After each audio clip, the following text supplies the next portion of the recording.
In this video, we will show you how to replace your rear brake center flex hose on this Chevy Silverado. This will be located under the rear of your vehicle. Let's get into it. Okay friend, let's get started on our job. The first thing you need to do is safely raise and support the rear of the vehicle so the wheel's off the ground. Once you've done that, let's continue on to removing our center cover using a 22mm socket.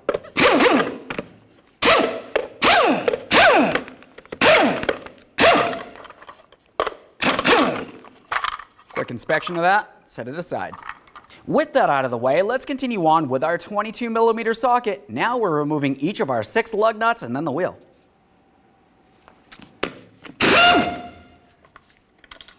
A quick inspection of each of your lug nuts, replace them as necessary.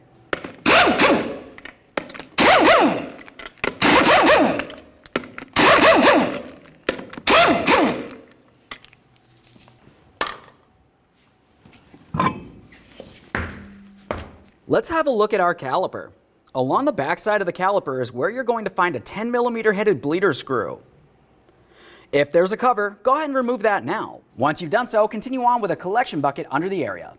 Use a 10mm to open up your bleeder screw. Wait until you see a steady trickle of fluid coming out.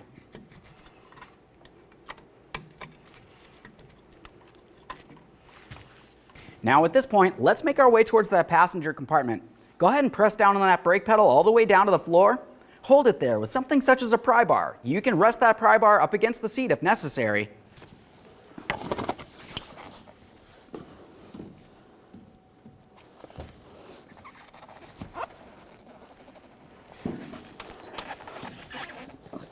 Now you can close off that bleeder screw.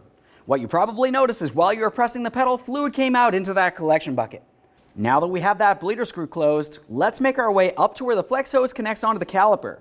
Look at this area. It's common to have a lot of miscellaneous debris here. Make sure you clean it down. You don't want anything falling inside the caliper leading into the braking system, which will cause an issue.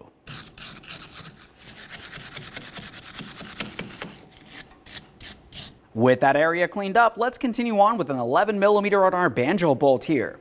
What you'll find is as you start removing this, you will still have brake fluid in this area. There's still a lot stuck inside that caliper. Make sure you have a collection bucket under here.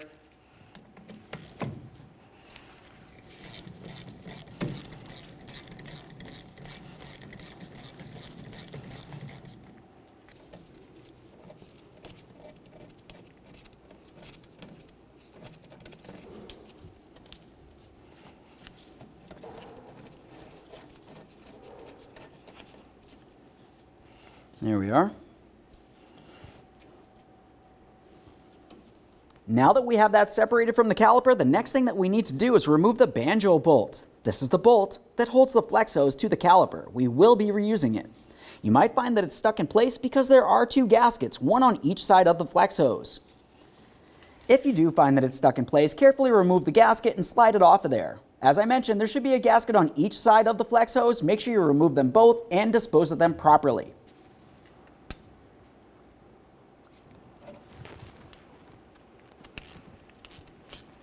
This is common for this to happen. Typically when you tighten the banjo bolt, you do crush those gaskets a little bit.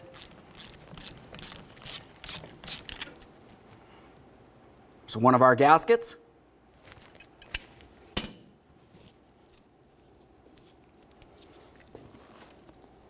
Close inspection of that banjo bolt, I can see that I still have one of my gaskets in place. It's important to make sure you get it off of there. You do not want to double gasket your braking system. That one off of there. Perfect. Set that aside. A quick inspection of the banjo bolt. Make sure it doesn't look like it's rotted along here. It's also a good idea to pay attention to this hole. If you were to look at the far end, you'll find that those 2 actually connect to each other. If you see any rust inside of this, you definitely want to go ahead and replace that. Now we can follow the flex hose to where it connects onto the bracket attached to your rear differential tube. Along the backside here, you're going to find where your brake line connects into it. If your brake line looks like it's rotted or damaged in any way, it's a good time to replace it. We'll be using a 14mm here. Come right onto this fitting. Just work this back and forth. There we go. Get some movement there.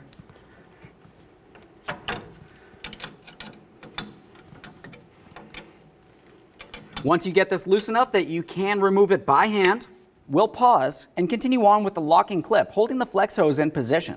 For the metal clip, you can use something to pry it out of here. Generally, I like to use a pick so I can get in between where the brake line is and this and just work it around a little bit. You are going to be reusing this clip, so it's a good idea to try not to break it. If it does look like it's rotted and weak, go ahead and replace it with a brand new one. Quick inspection. This one still looks pretty good, actually. Just break this free real quick. I should have told you that, but I didn't.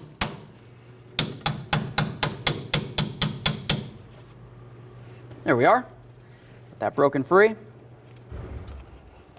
Remove our line. Make sure nothing falls inside that brake line. Let's take hold of the flex hose, give it a wiggle, and remove it from the vehicle.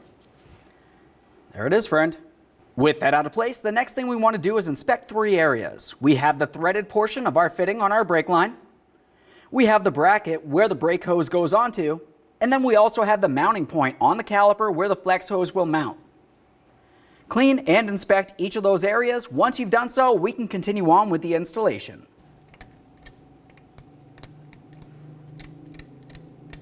Okay, friend, let's get ready for the installation of our brand new rear brake flex hose. Have a quick look at the end that will attach to the brake line. In this area, you're going to find that you have 2 small locating tabs. Looking at the bracket, you're going to find that you have small notches for each one of those tabs to align with. Go ahead and take the flex hose, put it in place, and start on the brake line. There we are. If it's seated properly, it should sit flush. When starting on the brake line, make sure you start it on by hand. Before we tighten that, let's continue on with our locking clip here. Slide it right down along this area, making sure that it's in the groove. Tap it into place.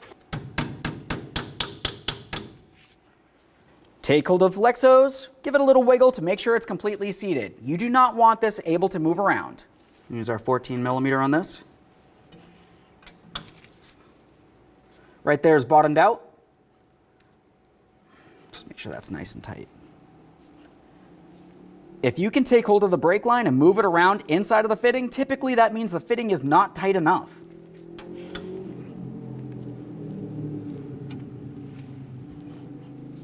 Let's follow the flex hose all the way over to the caliper. Now back at the caliper here, we're going to take our banjo bolt with one of our brand new crush gaskets. Slide it right on through here. Continue on with your other crush gasket on the other side of the flex hose. Have a look at that. Now you can see that we have a crush gasket on each side of the flex hose. We'll take this and put it in place up against the caliper and start this in by hand. Once you've done so, continue on to snugging it up.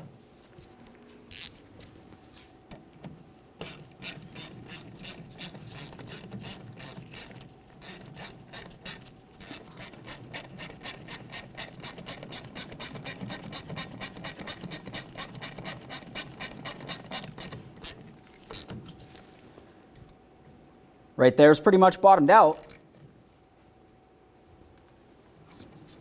We want to make sure that we crush each one of those gaskets so it's making a good seal. Take hold of the flex hose, try to move it around. If you can move the flex hose in comparison to the caliper itself, your banjo bolt isn't tight enough. This feels perfect. Now the next thing we're going to do is remove the bar from our brake pedal, make our way under the hood, and check that brake fluid level. Under the hood along the driver's side is where you're going to find your brake fluid master cylinder. This houses the brake fluid which will lead down through the system. Make sure you clean the area up along where the cap is. You don't want any dirt or debris making its way inside the braking system. We'll open this cap by turning it counterclockwise. A quick inspection. It tells you exactly what type of fluid to use. And on the back side you will have a seal. Make sure it's soft and pliable, not torn, worn, or damaged. This one looks fine. Set it aside. Continue on to topping off the brake fluid in this port with .3 or .4 brake fluid. When you're doing so, pay attention along the side. This is where you're going to find that you have a maximum line. We're going to go only up to the maximum line, not all the way up to the top of the port.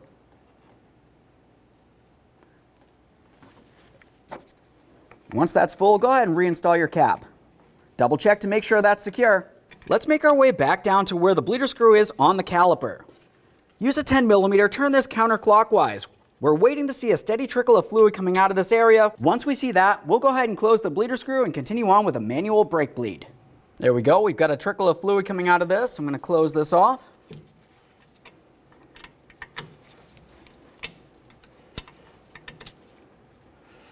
At this point, we'll continue on with a manual bleed. This will be easiest with 2 people. We'll need to have one person inside of the vehicle getting ready to pump the brake. We'll have them pump the brake approximately 3 times and hold it, let me know, and I'm going to open up this bleeder screw. We're watching to see only fluid coming out of the bleeder screw. If you see any air bubbles, you need to continue the process. Go ahead and pump up the brake, please.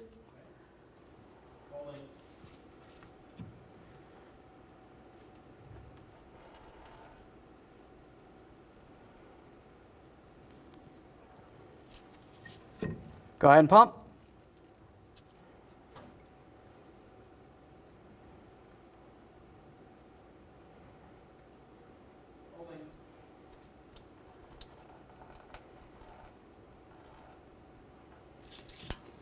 Go ahead and pump.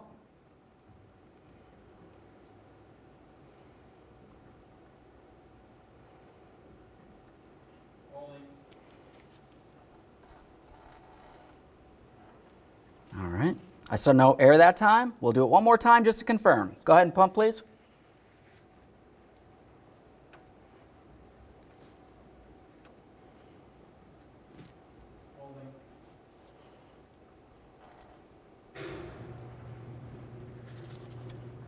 Perfect.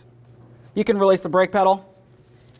Now, once you confirm you have no air coming out of the bleeder screw here, go ahead and use your 10mm. Close this off, make sure it's nice and tight, clean up your mess, and if you had a bleeder screw cover, go ahead and install that now.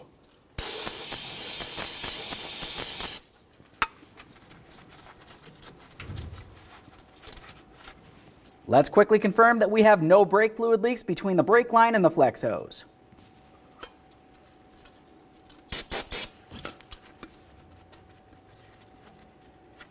At this point, we can reinstall our wheel. Go ahead and slide it into place. Start on all 6 of your 22mm lug nuts and bottom them out. Let's get the wheel up on here.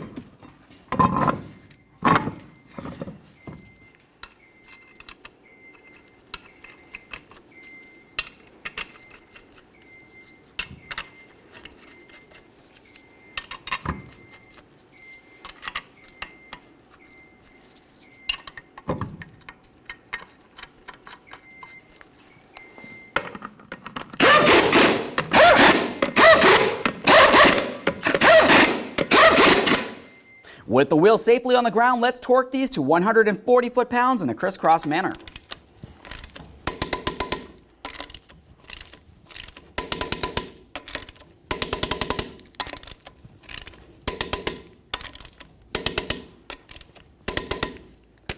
Torqued. If you have a center cover, go ahead and install that now.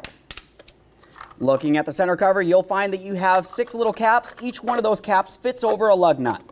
Go ahead and start them on and snug them up by hand. You should not use an impact tool for this because you could damage the caps.